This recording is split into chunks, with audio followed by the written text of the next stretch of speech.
Alright, yeah. I'm binge filming again. But you know what? Hey, at least I bothered to change my shirt. And I mean, I sort of changed my hairstyle. That weird little bun was bothering me, so it's fine.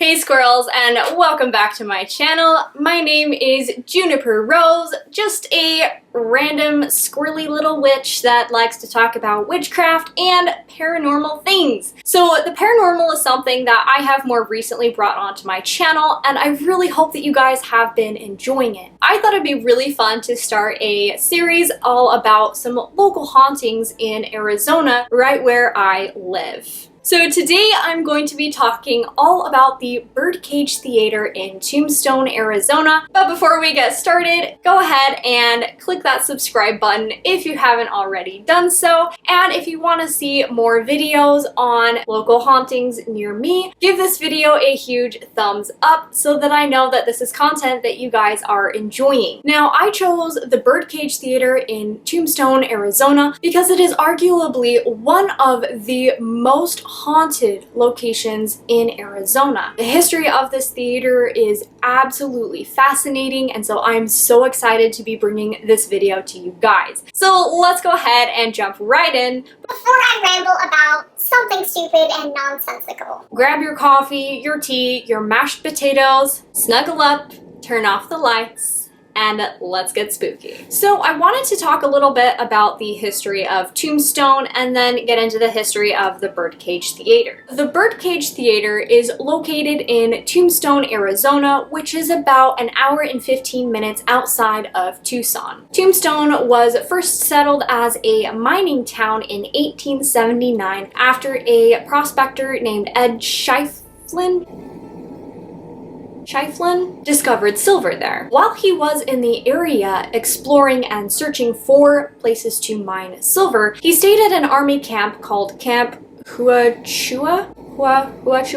I don't know how to pronounce that either. Now, the land that he was going out to explore on a daily basis was highly dangerous, as it was home to the Native American Apache tribe, who were definitely prepared to defend their home. And I mean, honestly, I don't really blame them.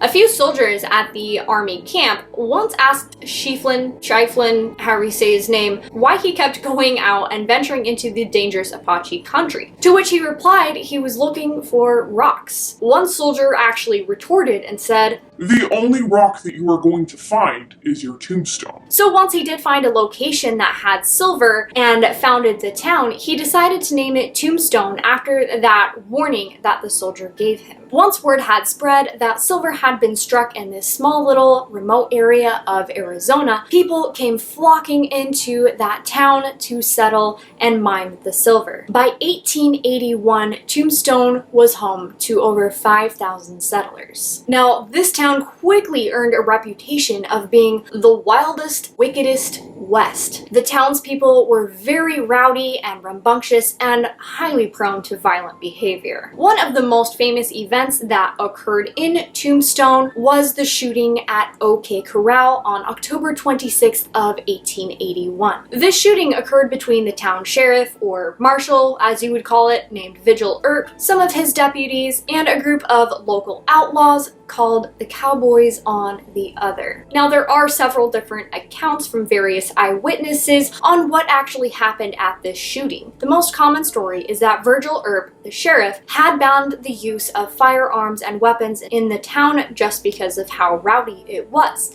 And this group of outlaws wasn't necessarily ready to be law-abiding citizens and drop their weapons. So the sheriff took it upon himself to disarm them, and it was in a field outside of the OK Corral where the shooting started. Story goes that nobody really knows who fired the first shot, but there were about 32 shots fired in a span of 23 seconds. This gunfight quickly became one of the most famous stories of Tombstone. Now, let's go ahead and get into the history of the Birdcage Theater itself. This theater first opened its doors the day after Christmas on December 26, 1881, by a performer from San Francisco by the name of William or Bill Hutchinson. Now, he had originally intended for this theater to be a place for family fun entertainment, where he did bring in a lot of variety shows that were supposedly appropriate for the whole family. But he quickly realized that the town of Tombstone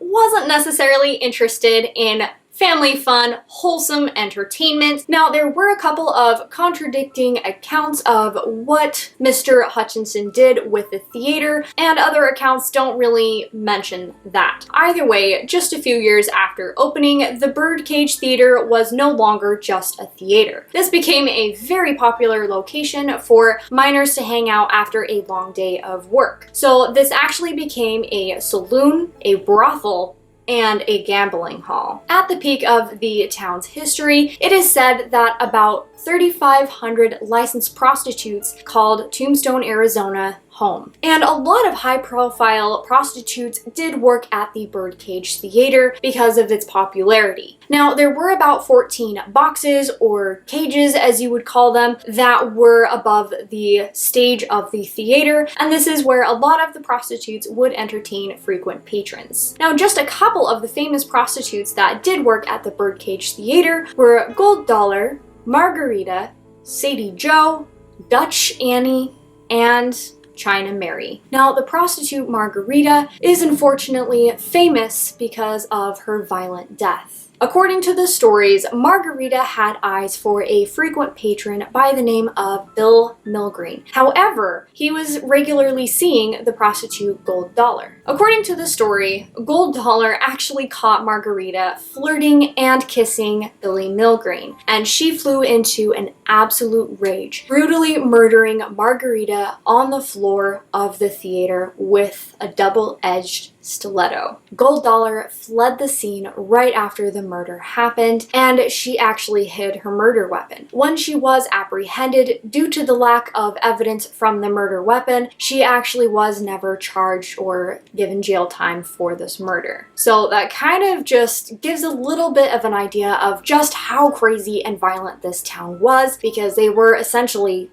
lawless, so to speak. Now, the other thing that the Birdcage Theater was famous for was high-stakes gambling. There was a gambling hall, and there was also a private gambling room that was down in the basement. Now, for regular gambling, it was a $40 buy-in. Now, keep in mind that these miners were mining silver, and a lot of them came across a lot of wealth and fortune in their time. So a $40 buy-in was a lot of money at that time. Now, in the private gambling room, this is where the legendary longest poker game in history was held. This poker game went on for over 8 years. And while the players did change around a bit, the game went on continuously for this time period. Now, apparently, the buy-in for this particular game was at $1,000. Now, I mean, yeah, that's a lot of money now, but back then, that was a lot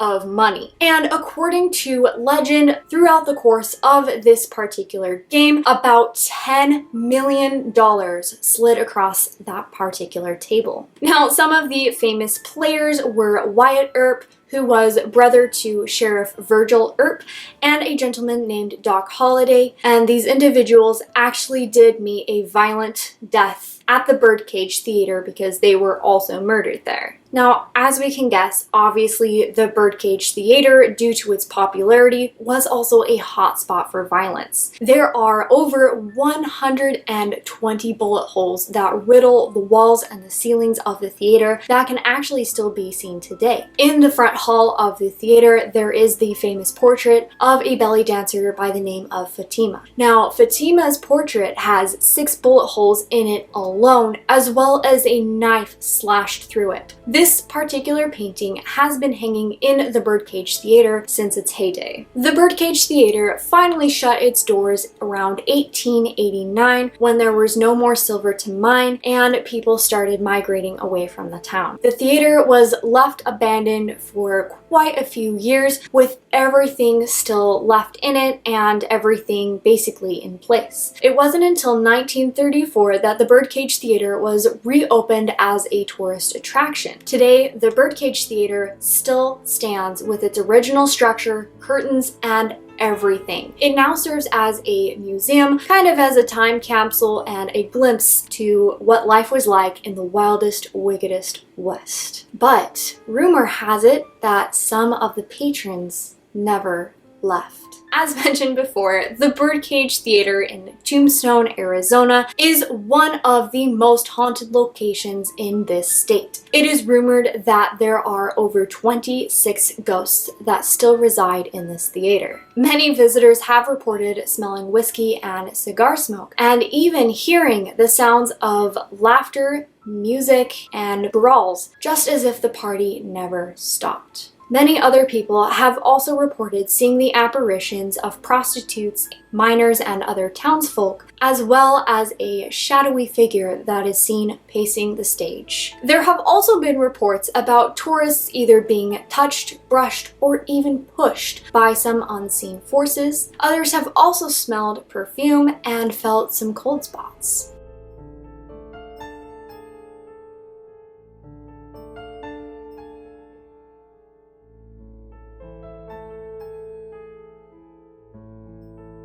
This famous location has been visited by several famous paranormal investigators, such as ghost hunters, ghost adventures, ghost lab, paranormal files, and Fact or Faked. Ghost tours are regularly held during the day and during the night, but rumor has it that even if you go on a ghost tour during the day, that does not guarantee that you will not run into any ghostly encounters. If you don't get the opportunity to go, but you would like to find out more information about the investigations, you can always search for them right here on YouTube. They're absolutely fascinating. Now, I want to know, have any of you guys ever visited the Birdcage Theater? Leave a comment with your experience down below. And if you want me to go scope out that location, hopefully sometime in the future, also let me know, because I think that would be a really cool investigation to do. But anyways, that's all that I have for you squirrels today. I really hope that you enjoyed this video. I had so much fun researching it and learning all about the history of the Birdcage Theater. Alright, so sorry if the camera angle or anything has changed a little bit. My battery died, of course, so good thing I have a backup now.